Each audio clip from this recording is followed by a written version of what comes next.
Donc je parlais de quoi moi? Abdullah. J'ai fini l'histoire ou pas?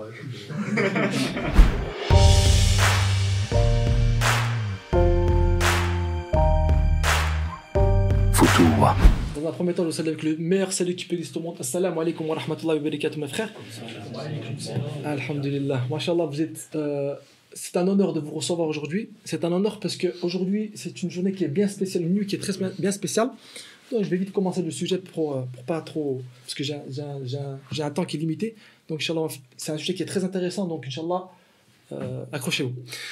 أعوذ بالله من الشيطان الرجيم بسم الله الرحمن الرحيم الحمد لله رب العالمين والصلاة والسلام على رسولنا محمد وعلى آله وصحبه أجمعين اللهم صل وسلم وبارك على سيدنا محمد النبي الأمي الحبيب القدر العظيم الجاه وعلى آله وصحبه أجمعين. Donc mes frères, aujourd'hui on va parler d'une chose. En fait, vous savez que la nuit du jeudi au vendredi dans le calendrier musulman, c'est la nuit du vendredi. Dans les hadiths, le prophète sallallahu alayhi wa sallam a stipulé que les invocations qui sont faites cette nuit-là, elles ne sont pas refusées par Allah subhanahu wa ta'ala. Ça, c'est la première chose. Bien sûr, c'est la nuit du vendredi. Et deuxièmement, nous sommes la première nuit du mois de Rajab. Le mois de Rajab, c'est un mois qui s'appelle le mois sacré. Dans le calendrier musulman, il y a 4 mois sacrés. Zulhijja, Zulqida, Muharram, Rajab. Un mois sacré, ça veut dire quoi? Muharram, on appelle ça un mois haram. Qu'est-ce que ça veut dire un mois haram? Ça veut dire qu'en fait, vous savez par exemple quand on parle de Masjid Haram. Masjid Haram, c'est à la Mecque. On est d'accord ou pas? Une prière que tu fais à Masjid Haram, elle est multipliée par 100 000. Par exemple, aujourd'hui, tu fais une prière ici. Si tu fais la même prière, par exemple, Yassan Namaz ou Aïcha, tu fais une prière ici, tu fais la même prière à Masjid Haram à la Mecque, elle est multipliée par 100 000. Parce que c'est un lieu sacré. On appelle ça le lieu sacré, Masjid Haram. D'accord ou pas? Et là, ce n'est plus le lieu qui est sacré, c'est carrément le mois qui est sacré. C'est pour ça qu'on appelle le mois sacré, le Rajab. Et il y en a 4. Et pendant ce mois-là, toutes les bonnes actions qu'on fait, elles sont multipliées. Par contre, toutes les mauvaises actions que tu fais, elles sont aussi multipliées. Par exemple, je donne un exemple. Admettons quelqu'un qui boit de l'alcool dehors, à l'extérieur. Qu'Allah le guide. Le péché qu'il va gagner ici, il va gagner peut-être un péché. Enfin, je ne sais pas si on parle de gagner, voilà. Il va avoir un péché. Par contre, tu fais le même péché dans le lieu sacré, c'est-à-dire Masjid Haram, c'est pas la même chose. Parce que là, carrément, ça passe peut-être pour du kufr. C'est-à-dire on parle dans le train, mais ça peut peut-être passer dans la mécréance. C'est juste un petit détail. Parce que ça n'a pas la même valeur, c'est l'endroit. Mais là, c'est carrément le mois qui est sacré. C'est pour ça qu'on parle de Rajab. Le mois de Rajab, il est très important. Et c'est les 3 mois qui arrivent, là, Rajab, Sha'ban et Ramadan, c'est les mois où il faut œuvrer. Il y a un grand savant qui s'appelle l'imam Boursebi, si je ne me trompe pas, un cheikh, il raconte une histoire pour faire comprendre ces 3 mois qui arrivent là, Rajab, Sha'ban, Ramadan, pour faire comprendre. Il dit, imaginez-vous qu'il y a une armée, mais une grande armée de soldats. Ils sont en train de rentrer d'une expédition.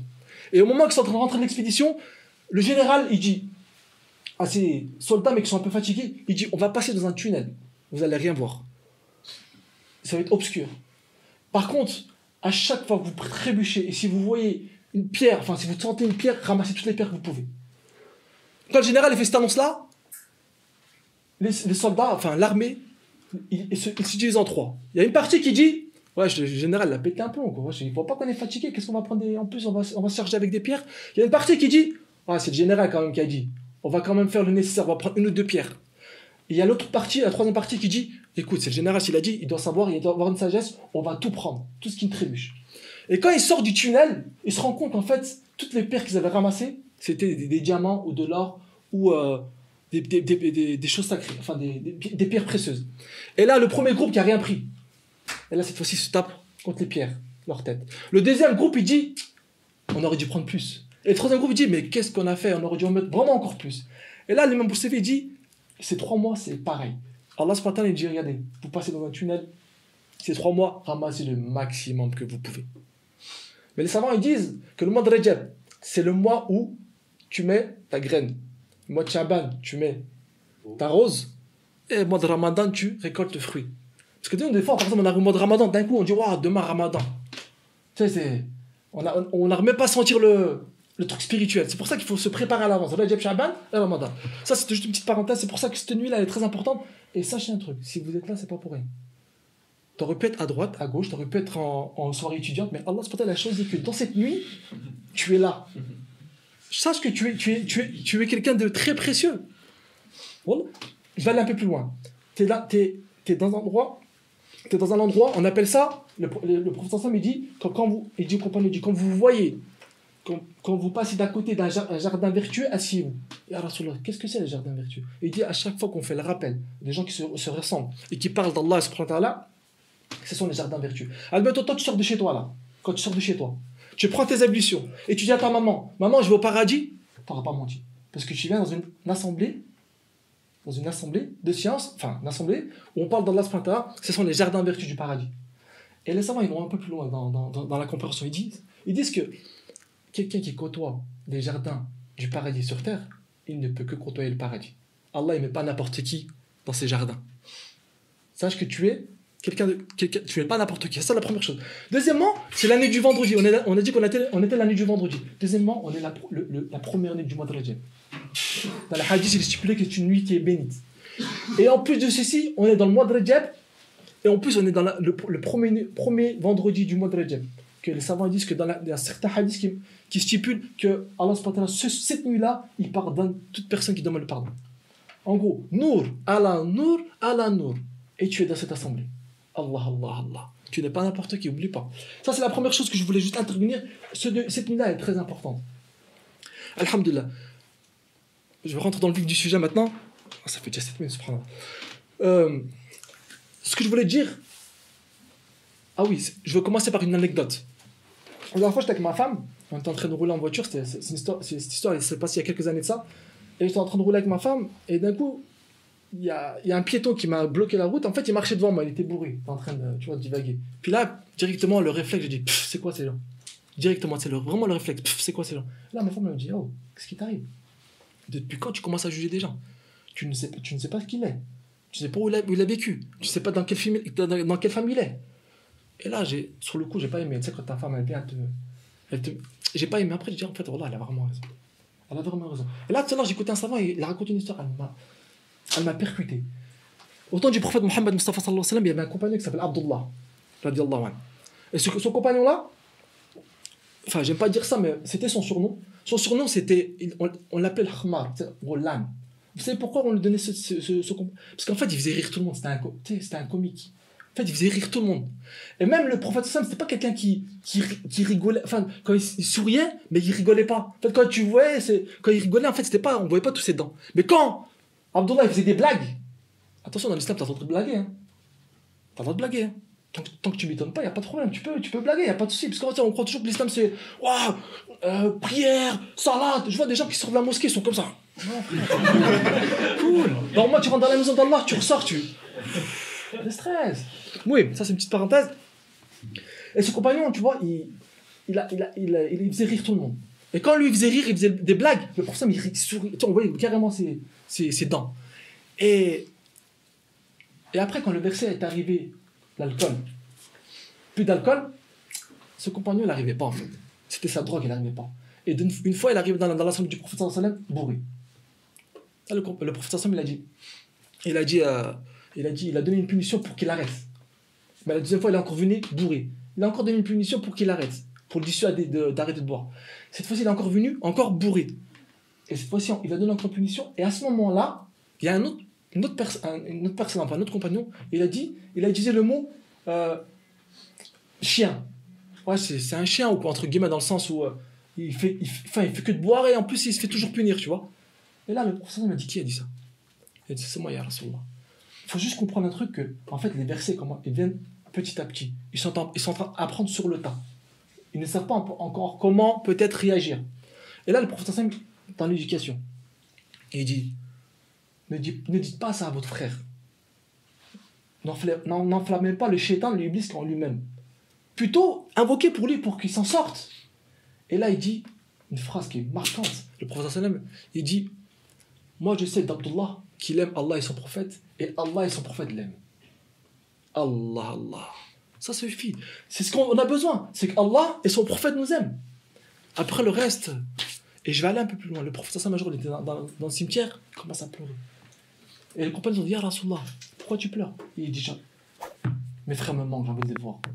Et les compagnons ont dit, ya Rasulallah, on n'est pas tes frères? Non, vous êtes mes compagnons. Mes frères, c'est ceux qui ne m'ont pas vu. c'est ceux qui ne m'ont pas vu et qui ont cru en moi. En gros, il parle de toi, de moi. On a une chance. Tu sais, des fois, des fois, je me dis, j'aurais bien voulu entendre du prophète sallallahu alayhi wa sallam et j'aurais bien voulu le côtoyer. C'est vrai. Mais qui dit que je serais musulman? Qui dit que j'aurais accepté l'islam? Etc., etc. C'est des questionnements qui viennent. Et là, le fait que je suis dans cette époque-là, le fait que j'ai l'envie de le voir, le fait que j'ai envie de le côtoyer, ben je viens de Hassané. Mais énorme. Et je vous raconte une petite histoire, un savant qui racontait, elle est énorme cette histoire. Quand je l'écoute, ça me fait chaud au cœur. C'est un homme qui a vécu au temps de Moussa alayhi salam. 200 ans de péché. Il faisait que des péchés. Hein. Tous les péchés que tu peux exister. Parce qu'il faut savoir que les hommes avant, ils vivaient longtemps. Comme le prophète Noah alayhi salam, il est stipulé qu'il a vécu 950 années, voire plus. Les hommes avant, ils vivaient beaucoup. Et cet homme-là, pendant 200 ans, il a fait que des péchés, mais que des péchés. Et le jour où il est mort, les savants de cette époque-là, dans le village, ils n'ont même pas pris la peine de pouvoir l'enterrer. Ils ont dit, cet homme-là, c'est un impur. Ils l'ont pris, ils l'ont jeté à la poubelle. Allah subhanahu wa ta'ala, il ordonne à Moussa alayhi salam, Ya Moussa, dans tel village, il y a un homme qui vient de mourir, récupère-le, fais salat janaza et enterre-le. Moussa alayhi salam, c'est un ordre. Donc il y va, il va pour récupérer le corps, et les savants de cette époque-là, en fait, ils ont dit, Ya Moussa, qu'est-ce que tu fais? Cet homme-là, c'est un homme pur, un homme impur. Et là, Moussa alayhi salam dit, écoutez, c'est un ordre d'Allah subhanahu wa ta'ala, j'ai pas le choix. Donc Moussa alayhi salam, qu'est-ce qu'il fait? Il prend la janaza, il fait la salat janaza, il le lave, salat janaza, il l'enterre. Et là, Moussa alayhi salam, il demande à Allah subhanahu wa ta'ala, Allah, ce n'est pas pour te questionner, mais je voudrais bien savoir la sagesse de cette histoire-là. Eux, ils me disent que c'est un homme qui a fait 200 ans de péché, et toi, tu me demandes de l'enterrer. Et là, Allah subhanahu wa ta'ala lui dit, Ya Moussa, sache que cet homme-là, pendant 200 ans, il a fait que des péchés. Ok. Par contre, à chaque fois qu'il lisait le livre, c'était quel livre au temps de Moussa alayhi salam? Tevrat, Torah, on est d'accord ou pas? C'est ça, Jérémie? Torah, exactement. À chaque fois qu'il lisait le livre, parce qu'il faut savoir que tous les livres qui sont venus, dans tous les livres, on peut parier qu'à chaque fois, le prophète Mohammed est annoncé. Peut-être pas au nom de Mohammed, mais Ahmed, peut-être. Avec des fois même, avec des qualités, ses qualités, sa forme physique, etc. Il dit, à chaque fois que cet homme, il ouvrait la Torah, et à chaque fois qu'il lisait les versets où on parlait de Mohammed, par amour pour ce prophète, qui allait venir, qu'il n'a pas vu, il faisait un bisou et il disait Allahumma salli ala sayyidina Muhammad. Il faisait une salavat sharif. J'ai aimé cet acte-là, et je lui ai pardonné ses 200 ans de péché, et je l'ai marié avec 70 khouri au paradis. Allah, Allah, Allah. Et quand j'écoute cette histoire-là, j'ai dit, attends, peut-être que moi aussi, je n'ai pas vu le prophète, mais je sais que alhamdoulilah, je l'aime. Après, je ne veux pas prétendre que je l'aime mais je pense que je l'aime aussi. Et j'ai espoir que, par amour pour le prophète sallallahu alayhi wa sallam, Allah il va me pardonner. Et même dans un hadith, le prophète il dit, vous serez ressuscité avec les gens que vous aimez. Puis les compagnons ont dit, Ya Rasulallah, c'est un homme qui vient et dit, Ya Rasulallah, je ne fais pas beaucoup de prières, je n'ai pas beaucoup d'actes d'adoration. Il dit, mais moi, je ne veux pas être... au paradis, je vais être avec toi. Comment on va faire? Ça se trouve, tu vas être plus haut, et moi, je vais être en bas. Comment on va faire? Et là, le prophète Sam, il a dit, l'homme sera ressuscité avec celui qui aime. Et là, les compagnons qui étaient autour d'eux, ils ont dit, Ya Rasulallah. Ils étaient tellement contents, ils ont dit, Ya Rasulallah, il a dit, vous serez ressuscité avec les hommes que vous aimez. C'est pour ça que, si tu as l'amour pour le prophète Sam, tu seras avec lui. Mais, on parle de quel amour? Comment les compagnons ont aimé le prophète sallallahu alayhi wa sallam? Elle est là. Quand on dit quelqu'un t'aime le prophète, ouais, alhamdoulilah, bien sûr que je l'aime. Parce que si tu dis le contraire, il y a un problème. En tant que musulman, on aime le prophète, mais comment? Quel est le degré d'amour qu'on a pour le prophète Mohammed? C'est là qu'il faut. Les compagnons, eux, c'était un amour. Ce n'était plus des paroles, c'était de la folie, un amour. Le prophète, il faut savoir que les compagnons, par exemple, quand le prophète il appelait quelqu'un, je donne un exemple, il dit Ya Abu Bakr, ou Ya Omar, Ya Atman, je sais pas moi, Anas. Les compagnons ils répondaient, je donnerai ma mère et mon père pour toi, Ya Rasulallah, en rançon. Dis-moi, qu'est-ce que je dois faire? Un jour, il y a un compagnon, tu es en train de dormir dans la mosquée. Tu es en train de s'endormir. Imagine, tu es en train de te coucher là, et je viens, je te mets un coup de pied pour te réveiller. Qu'est-ce que tu fais? La première chose, tu regardes, tu fais, qu'est-ce qui t'arrive? C'est limite, tu mets une patate, c'est vrai ou pas? Comment tu me réveilles? Le compagnon, il se lève, il regarde, il voit que c'est le prophète ensemble, il dit, Ya Rasulallah, que je donnerai ma mère et mon père pour toi en rançon, dis-moi, qu'est-ce que je dois faire? Un amour, mais très très fort. Il est raconté que, Allahumma salli ala Sayyidina Muhammad wa ala Sayyidina Muhammad, ils ont posé la question à Ali radiallahu anhu. Quel était l'amour que tu avais pour le prophète sallallahu alayhi wa sallam? Quel était votre amour pour le prophète sallallahu alayhi wa sallam? Il a dit, on aimait le prophète plus qu'un homme qui est en train de mourir de soif. Imagine-toi un homme qui est en train de mourir de soif. Et à ce moment-là, tu arrives, tu lui donnes un verre d'eau. Tu sais, le verre d'eau que tu lui donnes. Tu as vu, à ce moment-là, le gars, il dit, oh, ce verre d'eau-là, oh, tu sais, l'amour qu'il a pour ce verre d'eau à ce moment-là, bah, Ali radiallahu anhu, il dit, nous, on aimait le prophète plus que ce verre d'eau-là. C'est fort. Hein. Et l'amour qu'ils avaient entre eux, les compagnons, vous savez, c'était comment? C'est dans une bataille, il y a un compagnon qui est en train de mourir, et il a dit, je veux de l'eau, je veux de l'eau. Il y a un compagnon, il avait de l'eau dans sa gourde. Il arrive, il dit, tiens. Et un autre gars, il dit, oh, je veux de l'eau, je veux de l'eau. Le compagnon le regarde, il dit, va donner à mon frère. Il va pour lui donner à son frère, un autre compagnon. Il vient, il dit, tiens. Il dit, il y a une autre personne, une troisième personne qui dit, je veux de l'eau, je veux de l'eau. Le frère regarde, il dit, va voir mon frère. Il va pour le troisième, quand il arrive pour le donner de l'eau, il tombe martyr. Il va pour le deuxième, il voit, il est martyr. Il voit l'autre martyr. Ils étaient prêts à donner même la bouchée, enfin la dernière gorgée qui pouvait peut-être les sauver pour leur frère. Aujourd'hui, malheureusement, entre nous, c'est pas top. Il faut le dire. Parce qu'en fait, ils avaient l'amour d'Allah, l'amour du prophète sallam et l'amour de soi. En fait, pourquoi j'ai dévié dans ce sujet-là? C'était vraiment pas ça mon sujet. Allahumma salli ala sayyidina Muhammad wa ala sayyidina Muhammad. Donc, je parlais de quoi, moi? Abdullah? J'ai fini l'histoire ou pas? Non, t'as pas fini. T'as pas dit qu'est-ce qu'il avait fait après. Ah! Quand il a dit chien, l'autre. Ah oui, il a dit. Si, il a dit, en gros, j'aime. Le prophète Sam, il a dit. Le prophète Sam, il a dit, je l'aime. Je l'aime. Si, je l'aime. Allah, il l'aime et moi aussi, je l'aime. Pourquoi j'ai parlé de ça? C'est parce qu'en fait, on est. Il est resté à l'école, il est. Allah, en fait, le problème, c'est quoi? C'est qu'en fait, on est trop dans le jugement. Il faut qu'on arrête. Moi, le premier, c'est qu'il faut qu'on motive les gens. Il faut qu'on motive les gens à œuvrer dans le sentier d'Allah. Une bonne action suffit, des fois. Dans le hadith du prophète, il est stipulé qu'une femme qui était, excusez-moi d'exprimer, prostituée, elle avait soif, elle descend dans le puits, elle récupère de l'eau dans sa chaussure, elle monte, elle voit qu'il y a un chien qui est assoiffé, elle donne de l'eau à ce chien avant elle fait passer son nefs avant, elle fait passer ce chien avant son nefs. Le prophète me dit, Allah il a aimé cet acte-là, il l'a pardonné. Mais en contrepartie, le prophète me dit qu'il y avait un homme, il y avait une femme qui a maltraité un chat, et Allah il a détesté cet acte-là et l'a mis en enfer. C'est pour ça qu'une action peut être la cause, mais vraiment la cause de grandes choses. Jérémy, je suis à combien de temps là? 17,53. J'ai juste une histoire, je finis sur ça, Inch'Allah. Il est raconté qu'Abu Daoud, c'est un grand savant qui a accumulé les hadiths, comme Bukhari, Muslim, Tirmizi. Abu Daoud, il est raconté qu'en fait, un jour il était en voyage, il marche, il arrive, il doit prendre un bateau. Un bateau pour passer de l'autre côté de la mer. Enfin, il doit prendre un bateau. Et il arrive dans le bateau, il monte dans le bateau, le bateau il commence à naviguer sur l'eau. Et au moment où il prend la navigation, il regarde sur la côte, il voit qu'il y a un homme qui éternue. Abtou. Il regarde cet acte-là, il va voir le capitaine. Bah, le bateau, c'était pas des gros bateaux avant. Voilà. Il va le voir et dit, fais demi-tour. Le capitaine, il dit, mais comment je fais demi-tour? Il a dit, parce qu'il y a un homme qui a éternué sur la côte. Je voudrais aller le voir, je vais lui répondre en disant, quand on éternue, on dit quoi? Celui qui éternue, il dit quoi? Alhamdulillah. Celui qui lui répond, il dit, Yarhamakallah. Et après, il répond, Barakallahu fik. Magnifique. En gros, Alhamdulillah, après tu dis, Yarhamakallah, qu'Allah te fasse miséricorde, etc. Et là, le capitaine lui dit, mais attends, je vais pas faire un demi-tour avec un bateau, juste parce que tu vas dire, Yarhamakallah à un gars sur la côte. Il dit, non, je peux pas faire demi-tour. Et là, il voit, il y a il y avait une petite flotte, comment ça s'appelle, les petits bateaux de pêche, là. Il dit à l'homme, il dit, oh, approche-toi du bateau. Il l'appelle.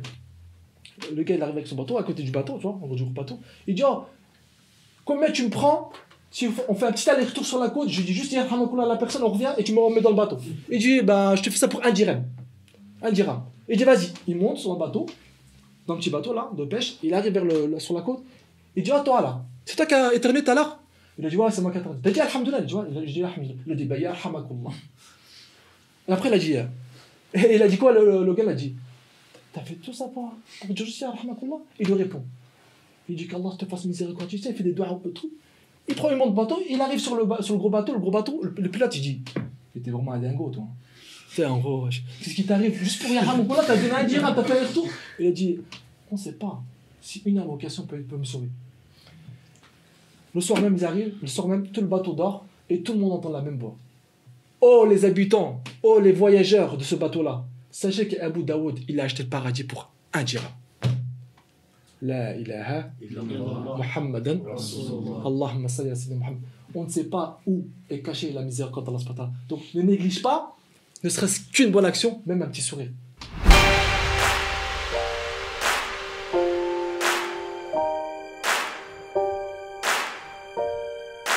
you.